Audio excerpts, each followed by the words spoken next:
Bill Leishman est connu dans le monde entier comme l'homme aux oies.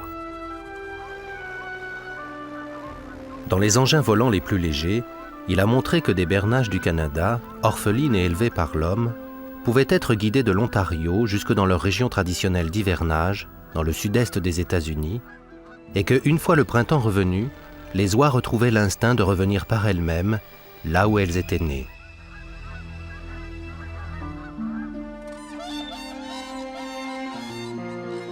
Fort de ce succès, Bill Leishman consacre désormais son énergie à l'un des plus vieux, des plus rares et des plus beaux oiseaux du monde, la grue blanche d'Amérique. Et l'avenir de cette espèce dépend de la réussite de ses efforts.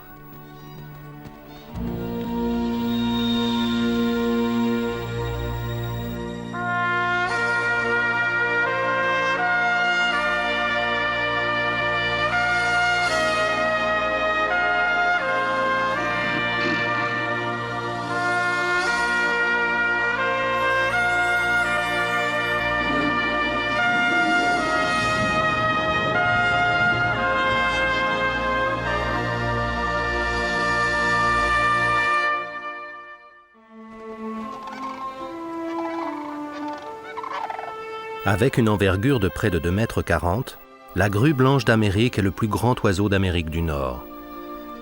D'une hauteur de 1,50 m, avec de longues pattes fuselées, Grue americana est sur Terre depuis le Pléistocène, soit depuis environ 50 millions d'années. Et pourtant, elle est restée très proche de ses ancêtres préhistoriques qui peuplaient autrefois les marécages de tout le continent américain, du Canada jusqu'au Mexique.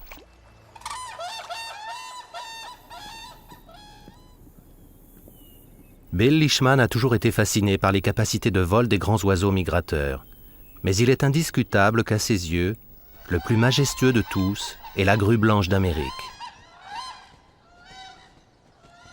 De tous les oiseaux que je connais, ce sont certainement elles qui savent le mieux exploiter les courants aériens. Elles peuvent planer pendant des kilomètres.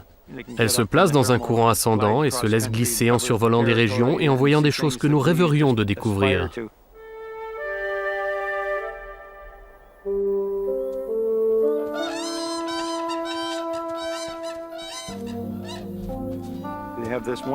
Avant l'accouplement, elles exécutent une sorte de danse absolument merveilleuse que peu de gens ont eu la chance de voir.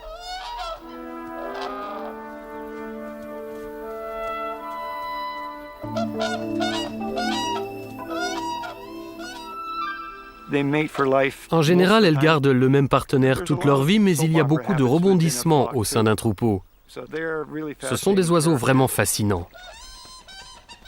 Elles ont tout un vocabulaire qui leur est propre. Elles poussent par exemple ce merveilleux cri d'appel au son perçant qui leur vaut leur nom de grue criarde en anglais et qui porte à des kilomètres à la ronde. Tous les animaux ont un langage, mais celui des grues blanches est beaucoup plus complexe que celui de la plupart des espèces. Depuis 50 millions d'années qu'elles sont sur la Terre, elles ont développé un vocabulaire très élaboré.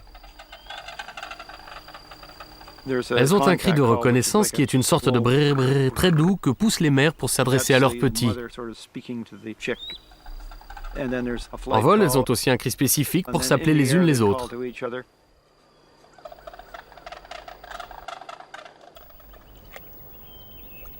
Comme cette grue du Canada, les grues blanches d'Amérique doivent parfois se défendre dans d'insolites luttes de territoire. Mais avec leurs cris de guerre retentissants, elles n'hésitent pas à houspiller les importuns.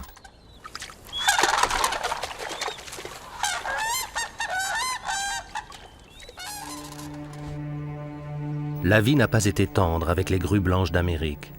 Les marécages ont été asséchés, les grues elles-mêmes ont été chassées et dans les années 1940, il n'en restait plus que 16 seulement. Leur fin était proche. Mais grâce à des mesures de protection draconiennes, ce vénérable oiseau commence à reprendre des forces. Le dernier troupeau existant compte maintenant 177 oiseaux, mais la grue blanche d'Amérique n'est cependant pas complètement tirée d'affaire. Les grues migrent dans le sud pour passer l'hiver dans un seul endroit très précaire, au Texas, sur la côte du golfe du Mexique, au bord de l'une des voies navigables les plus fréquentées du monde. Une marée noire, un cyclone ou une épidémie pourrait dévaster le troupeau tout entier et ce très vieil oiseau pourrait disparaître à jamais.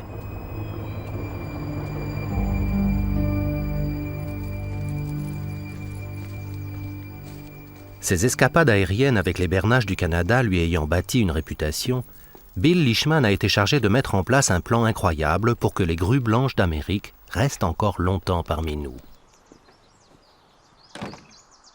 Sa fascination pour les oiseaux en vol a commencé quand il était enfant, dans la ferme familiale, en Ontario.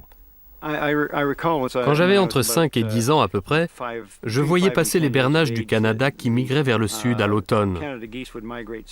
Elles étaient très peu nombreuses à l'époque et on entendait leurs cris de très loin. Tout le monde s'arrêtait pour regarder les bernaches passer.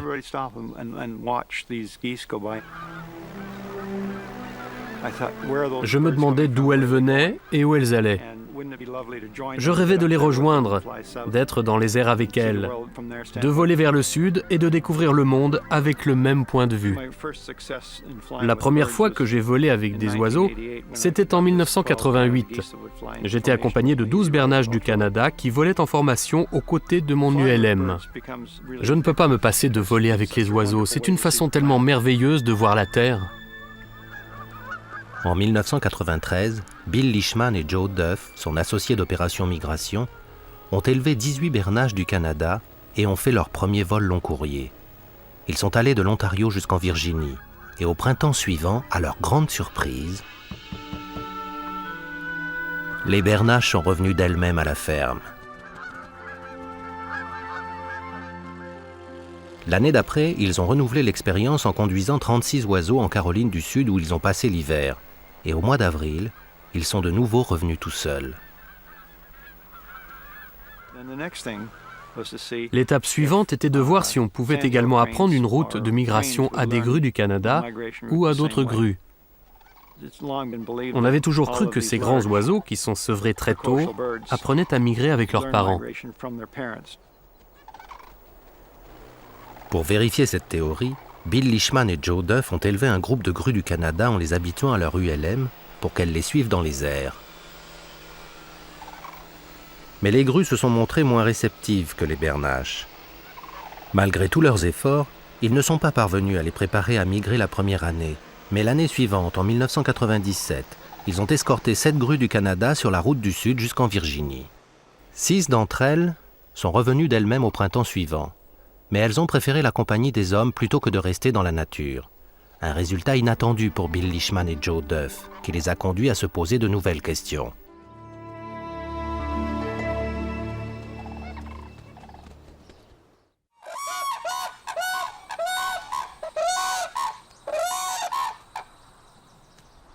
L'équipe internationale pour la sauvegarde des grues blanches d'Amérique a demandé aux membres d'Opération Migration de l'aider à ce que les oiseaux ne connaissent pas le même sort que le dodo.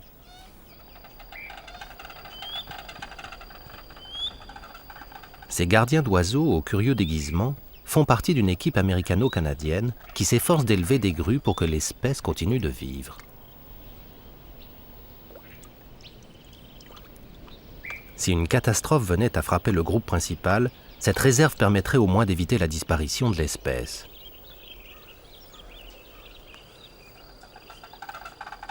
L'objectif de cette opération de réintroduction de la grue blanche d'Amérique est de relâcher dans la nature 25 couples reproducteurs qui vont migrer entre le Wisconsin et la Floride sans avoir de rapport avec le groupe principal. Dès que tu appuies sur la touche « Retour à la carte », il revient sur l'écran que tu as sélectionné. Les membres d'Opération Migration étudient les cartes pour choisir le meilleur itinéraire. La nouvelle route de migration entre le Wisconsin et la Floride est plus à l'est que celle du troupeau principal de grues blanches, qui à chaque automne quitte le parc national de Wood Buffalo, dans le nord du Canada, pour se rendre dans la réserve nationale d'Arkansas, dans le sud du Texas.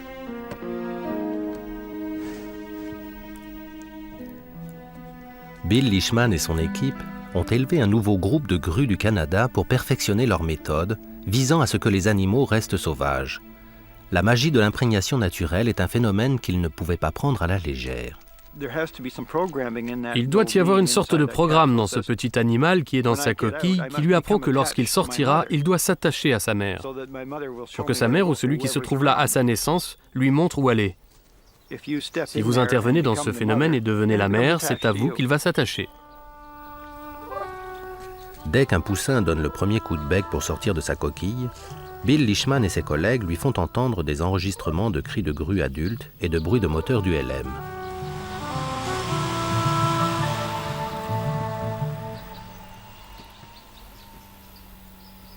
La découverte de l'appareil lui-même se fait dans les premières semaines de vie des poussins et ils apprennent rapidement à suivre le petit avion. Bill Leishman et ses collègues font très attention à ce que ces poussins ne s'habituent pas aux hommes. À leur âge, tout contact avec des êtres humains amènerait les poussins à croire qu'ils sont leur mère, et en grandissant, ils resteraient auprès d'eux plutôt que de partir dans la nature. Afin d'éviter cela, les membres de l'équipe veillent à ce que les oiseaux n'entendent jamais une voix humaine, ni ne voient un corps humain. Loin d'être une fantaisie vestimentaire, ces grandes blouses flottantes camouflent les soigneurs au regard des oiseaux tout du moins, de telle sorte que lorsqu'ils seront lâchés dans la nature et qu'ils rencontreront un homme en chair et en os, il leur sera étranger et ils l'éviteront.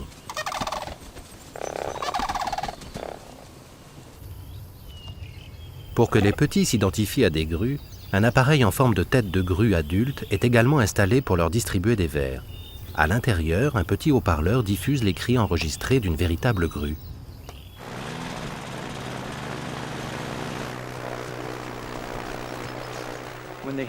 Quand ils entendent le bruit du moteur, ils accourent pour voler aussi. Une fois qu'ils savent voler, ils ne peuvent plus s'en passer. C'est un grand plaisir dans leur vie. Pour commencer, ils ne font que des petits sauts de puce car ils ne savent pas bien voler et ils manquent de force. Et chaque jour, ils parcourent une plus longue distance jusqu'à ce qu'ils puissent faire le circuit complet. Ils volent 15 minutes, puis 20, puis une demi-heure jusqu'à ce qu'ils soient capables de voler aussi longtemps que l'ULM peut rester dans les airs. Dans la nature, les parents font la même chose. Ils volent en rond autour de leur nid avec les petits jusqu'à ce qu'ils soient assez forts pour partir vers le sud.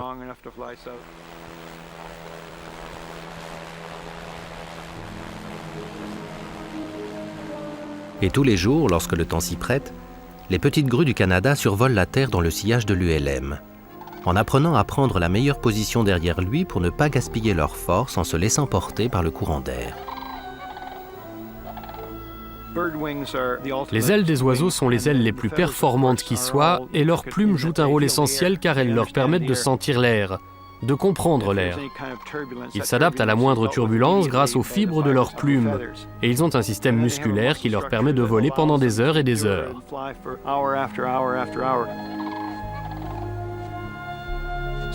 Quand un oiseau vole, tout son corps est en mouvement mais sa tête reste immobile. C'est le cockpit de l'oiseau, là où se trouve le pilote, le cerveau, les yeux. Elle reste immobile et le reste du corps bouge autour d'elle.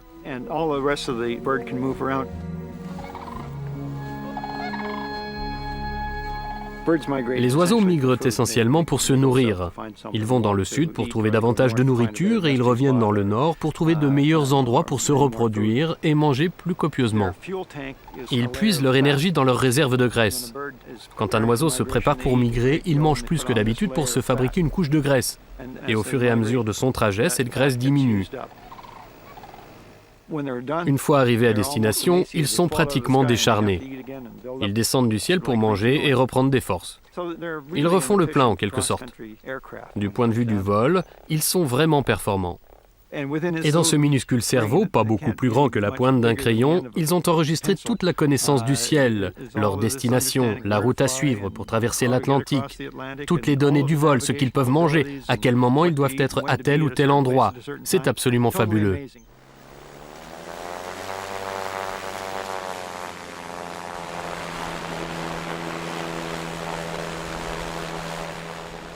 L'équipe d'opération migration travaille de l'aube au coucher du soleil pendant tout l'été et au début de l'automne pour préparer les petites grues du Canada à leur voyage en Floride.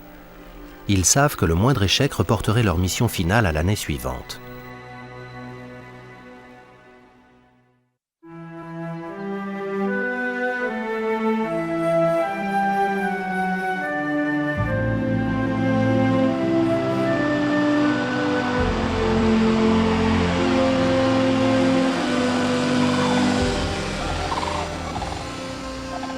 Le 3 octobre, par un brumeux matin d'automne, Bill Leishman et Joe Duff se sont enfin mis en route avec les petites grues du Canada pour leur grande migration en Floride.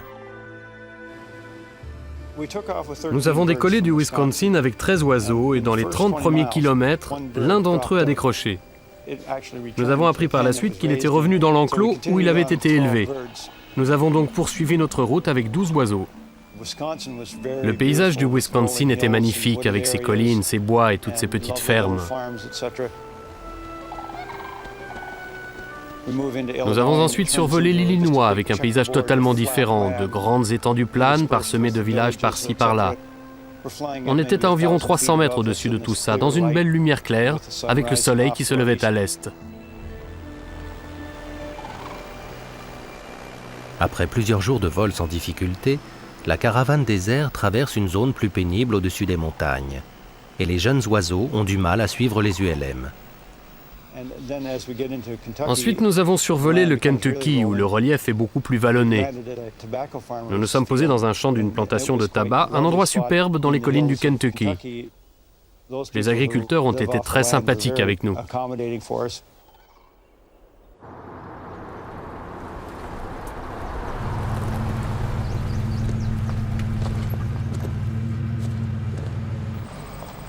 Au moment où l'escadron touche terre, l'imposant convoi de véhicules d'assistance d'opération migration s'engage sur la plantation pour installer le campement.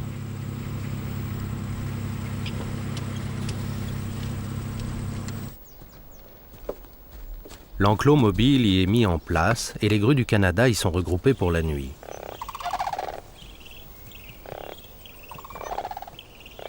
Pendant que les oiseaux se reposent, Bill Leishman et Joe Duff préparent leur plan de vol pour la prochaine étape du voyage. Nick Lang n'est qu'à 46 km de Rutler Hill, tu vois.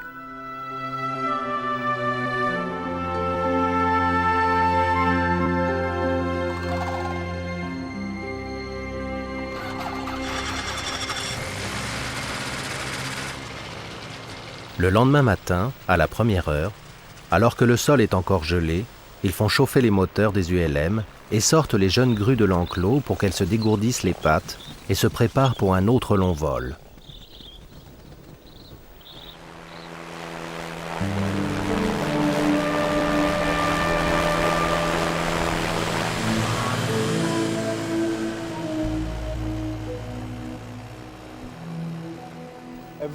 Nous avons toujours décollé au petit matin. À cette heure-là, il y a généralement de la brume, le soleil est bas sur l'horizon et il n'y a pas d'ombre, ce qui fait qu'on voit les contours de tout ce qu'on survole. C'est un spectacle absolument magnifique. Il n'y a pas de mots pour décrire ce qu'on voyait tous les jours.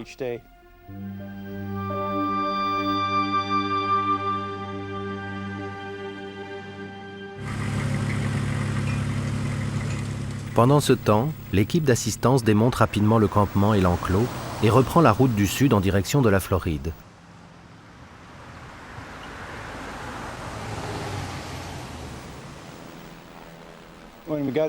Quand nous sommes arrivés dans le Tennessee, le relief est devenu plus accidenté. Les montagnes étaient beaucoup plus hautes. Et une fois arrivés en Géorgie, on a retrouvé de vastes plaines avec davantage de champs. Après un mois de vol, les ULM et les grues traversent enfin la frontière de la Floride, où ils trouvent des vents contraires inattendus. Et c'est Bill Leishman d'Opération Migration. Nous avons l'intention de voler du nord-ouest de Gainesville jusqu'à Crystal River à environ 105 km. Vous avez signalé un front entre Jacksonville et Crystal River. Le plafond est à environ 3000 pieds. Averse intermittente. Avez-vous des prévisions pour demain, samedi matin ?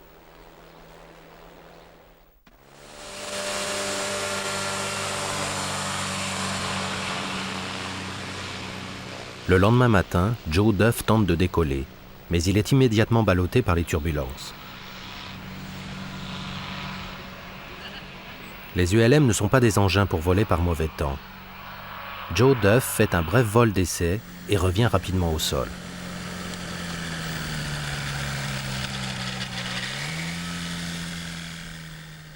Ah, c'est épouvantable. À 500 pieds, on est comme ça. Oui.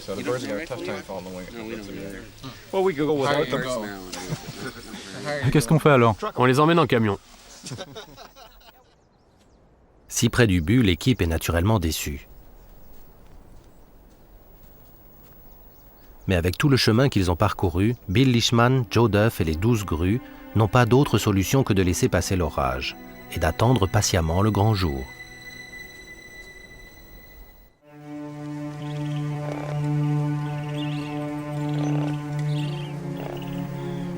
Le lendemain, l'équipe est frappée par son premier drame. Lorsque les soigneurs arrivent pour nourrir les grues avant le décollage, ils ne trouvent que 11 oiseaux dans l'enclos. L'un d'entre eux a été effrayé pendant la nuit. Sa tête a heurté la clôture et il s'est brisé la nuque.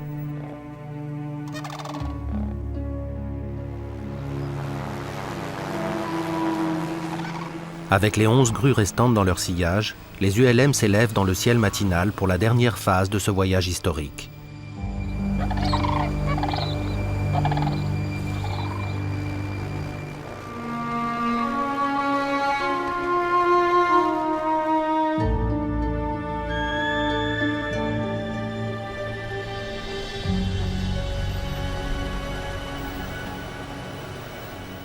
La presse internationale est à Crystal River, attendant la caravane volante qui approche de son but final.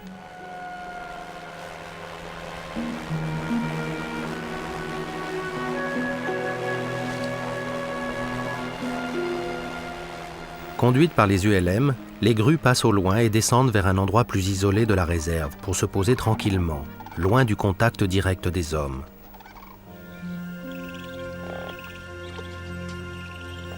Nous sommes enfin arrivés en Floride. Nous avons un peu de retard sur le programme prévu, mais nous sommes arrivés avec 11 grues. J'estime que c'est une très belle réussite. Il reste maintenant à voir si elles vont revenir à leur point de départ au printemps sans se poser dans des endroits habités. C'est là que l'on verra vraiment si l'opération a réussi. Si le test réussit avec les grues du Canada, l'automne prochain, Opération Migration fera faire le même voyage pour la première fois à un troupeau de grues blanches d'Amérique. En conduisant tous les ans une dizaine de grues blanches d'Amérique dans le sud, Bill Leishman estime qu'il faudra 5 ans pour qu'il y ait suffisamment d'oiseaux pour constituer un deuxième groupe migrateur complètement indépendant. La situation des grues blanches d'Amérique me fait penser à toutes les espèces qui ont disparu de la Terre depuis les millions d'années qu'elle existe. Nous assistons aujourd'hui à la plus grande disparition d'espèces depuis l'extinction du dinosaure. Le cas de la grue blanche d'Amérique n'est qu'un exemple dans ce gigantesque phénomène, mais c'est une tragédie, comme ce qui est arrivé aux pandas d'Amérique du Nord. C'est un oiseau tellement magnifique et qui est sur Terre depuis 50 millions d'années. Perdre cet oiseau, ce serait perdre un trésor, comme la Joconde. Ce serait même une perte encore plus grande.